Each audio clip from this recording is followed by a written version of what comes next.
Halo teman-teman, salam sehat selalu. Untuk kita semua salam sejahtera. Dengan saya Bung Ropan. Dan sepertinya tidak sabar lagi ya bagi teman-teman semua penggemar sepak bola timnas untuk menyaksikan duel kita dengan The Golden Star Warriors Vietnam dalam laga di Gelora Bung Karno pada hari Kamis ya pukul 20.30 waktu Indonesia bagian Barat. Ini menjadi harga mati tentunya bagi tim asuhan Sintayong, harus menang sebelum kita 5 hari kemudian, tepatnya pada 26 Maret yang akan datang, kita menuju ke Stadion Maidin di kota Hanoi. Nah, memang sayang ya, karena kemarin seperti dalam video saya, Tom Hai dan Ragnar Ortmangun sudah diambil sumpah, tapi mereka tidak ada di sini. Mereka hanya akan menyaksikan duel dari teman-temannya, dan tentunya akan memberikan support, dukungan yang kuat dari tribun kehormatan ya. Tapi mereka upayakan untuk bermain di pertandingan kedua di Hanoi pada 26 Maret yang akan datang. Ada dua pemain yang akan mengawali atau debut internasional pertama bersama dengan tim asuhan Sintayong ini, Jai Ises, pemain asal Venezia, dan Nathan Cho, pemain dari Swansea yang sekarang dipinjamkan ke Heerenveen di kasta tertinggi sepak bola Belanda, itu atau di Eredivisie. Nah, kemarin itu sudah kita tahu bersama bahwa Jordi Amat, Elkan Bagot, dan Yanje Sayuri dicoret karena mereka mengalami cedera.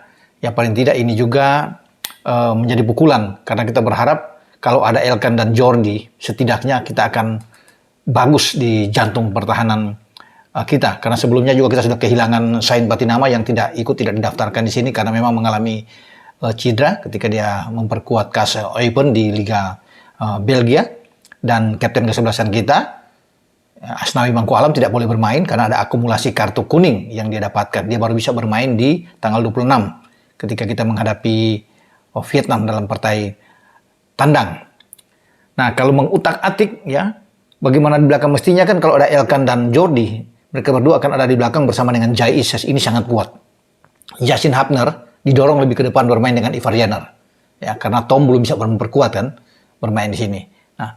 Saya sependapat dengan apa yang ada di belakang saya ini ketika salah satu channel, yaitu Garuda Space, itu memberikan gambaran seperti ini, dan memang ini adalah gambaran yang pas. Menurut saya juga, ini cocok. Ketika tidak ada Elkan, Jordi, ya, Ragnar belum bermain, Tom belum bermain, maka komposisi starting 11 akan seperti ini. Ya, kemungkinan besar. Walaupun masih bisa berubah, karena kan STY yang lebih tahu. Ya, apa yang dia inginkan untuk pertandingan melawan Vietnam nantinya, semua tergantung STY. Boleh saja berubah dari apa yang tergambar di belakang sini, tapi oke, kita akan lihat ya. Yang tadinya sebenarnya di sini ada Jordi, ada Elkan dan Jai akan berubah karena kita masih kuat, setidaknya masih kuat. Ya, karena masih ada Rizky Ridho. Ya, di belakang ada Jai dan Justin Hubner. Justin Hubner ini akan ditarik ke belakang. Justin akan bermain agak lebih ke kiri ya, dengan 3. STY tidak akan mengubah, saya pikir, permainan kita seperti yang ditampilkan saat menghadapi Vietnam di Qatar, di mana kita menang 1-0 lewat penalti Asnawi saat itu dengan 3-4-3 ya. Dan memang ada perubahan karena waktu itu Egy juga dimainkan lebih awal ya. Dan kita lihat di sini komposisi yang ada sini. Di kanan yang mengisi posisi Asnawi ya Sandy Walsh. Oke, kemudian ada di kiri, ada di sana ya Pratama Arhan. Walaupun sebenarnya ada Nathan Cho, tapi mungkin akan bergantian di babak kedua untuk memberikan kesempatan untuk debut internasional bagi seorang Nathan Cho. Tapi Arhan saya pikir akan menjadi pilihan utama. Ya.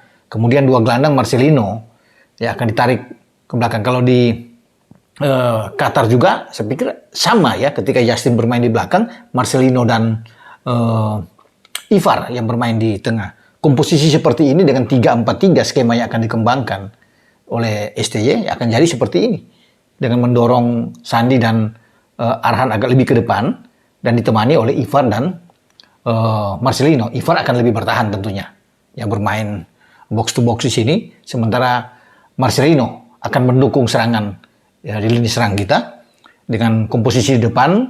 Jika Ramadan Sananta yang tidak bermain sama sekali di Piala Asia karena kurang bugar, itu dimainkan lebih awal oleh STY, maka memang Ramadan akan ada di sana dan Yakob tidak akan tergantikan. Yakob ada di posisi kanan. Ini pemain yang dipilih sebagai pemberi asis terbaik di Piala Asia. Kemudian ada Rafael Struijk. Rafael Struijk memang bukan seorang striker murni. Dia bisa melebar bermain, bisa lebih keluar dan dia di sini. Walaupun sebenarnya tempat itu ada tempat bagi Ragnar. Kalau Ragnar akan jauh lebih bagus. Dan pasti Rafael yang akan lebih ke dalam sebagai striker. Namun dengan tidak ada Ragnar di sana, maka komposisi seperti ini wajar. Ya, kita tahu bahwa kita masih punya Hoki, masih punya Dimas di sana. Tetapi pilihan ini yang paling pas. Ketika Ramadan Sananta dalam keadaan bugar, saya suka dengan striker ini. Ya, sangat termotivasi, meledak-ledak bermain, ya, terus bergerak, ya, punya juga duel udara yang sangat bagus. Jadi memang dia menunggu crossing dari Rafael atau dari Jakob Sayuri, dan dia punya keunggulan di sana. Berani bermain, bertarung, ya. Ini fighter benar seorang Ramadan. Dan serangan Indonesia itu juga kita nantikan lewat Sandi dan Pratama Arhan. Dua back sayap kita yang akan banyak berfungsi untuk bisa mendukung bagi Rafael dan juga Jakob yang ada di depan dengan skema seperti. Saya rasa kalau bermain seperti ini akan sangat sulit bagi Vietnam. Namun kita tidak boleh overconfidence. Vietnam juga akan berusaha untuk mengalahkan kita. Mereka siap tentunya. Mereka belajar dari kekalahan yang mereka alami di Qatar. Dan tentunya mereka tidak pernah rasa takut ya bermain melawan Indonesia. Walaupun sebenarnya mereka juga melihat bahwa kekuatan kita itu sudah jauh lebih baik. Dan ini diakui juga oleh pelatih mereka, Philip Trosia, bahwa Indonesia berkembang dengan sangat pesat. Apalagi sekarang sudah banyak pemain-pemain keturunan kita yang kita ambil. Sudah menjadi warga negara Indonesia resmi. Jadi memang kita menjadi tim yang sangat diperhatikan, ya, sangat diwaspadai oleh Vietnam untuk pertandingan ini. Makanya ini kesempatan buat kita di saat bermain di GBK, kita harus menang. 3 poin adalah mutlak, ya, buat kita di sini. Nah, komposisi seperti ini dengan Nadeo di bawah Mister, saya pikir oke kalau bisa dilihat. Karena memang Justin sangat kuat bermain dengan Rido di belakang, ya. Tapi memang tipis kalau bisa melihat dengan ada di bench, karena kita paling tidak hanya punya Wahyu Prasetyo yang bisa diandalkan untuk masalah pergantian di sini, ya. Nathan Chow masih bisa juga sebenarnya untuk bermain lebih ke dalam kalau memang Arhan tetap dipasang.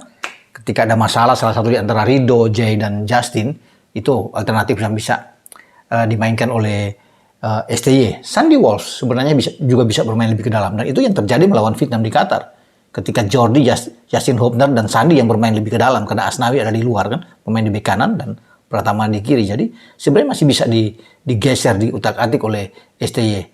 Tapi secara umum saya melihat gambaran ini adalah pas. Ketika kita harus berhadapan dengan Vietnam, dan kita berharap tim nasional kita mendapatkan hasil yang bagus. 3 poin di grup F untuk babak pra-Piala Dunia ini menjadi sesuatu yang ya sekali lagi ya saya bisa katakan harga mati buat kita untuk menang, karena kemenangan ini akan memotivasi pemain-pemain kita menuju ke Maidin Stadion, karena kita harus berangkat begitu selesai tanggal 21 ini, tanggal 22 harus berangkat dengan charter pesawat menuju ke Hanoi. Luar biasa memang, kita bersiap dengan benar, ya. Berapapun skor, yang penting judulnya, temanya kita menang, itu saja. Tidak perlu kita harus menang 3-4-0 dulu, kita menang aja. Ya kan? Mau 1-0, mau 2-0, 2-1, kita menang. Itu yang paling penting yang harus diraih oleh tim nasional kita. Dan saya rasa dengan komposisi seperti ini kita bisa mendapatkan hasil yang bagus. Anak-anak harus siap secara fisik, secara mental bermain lapangan, dan STY tahu apa yang harus dia lakukan dengan tim asuhan dia untuk menghadapi Vietnam. Oke, sampai di sini saya berbicara bagaimana komposisi pemain ketika tidak ada Jordi Elkan, termasuk dengan Yanti Sayuri yang tidak ada, maka starting levelnya akan seperti ini, yang bisa kemungkinan besar dimainkan oleh Shin Taeyong menghadapi Vietnam di GBK. Dengan saya, Bung Ropan. Ciao.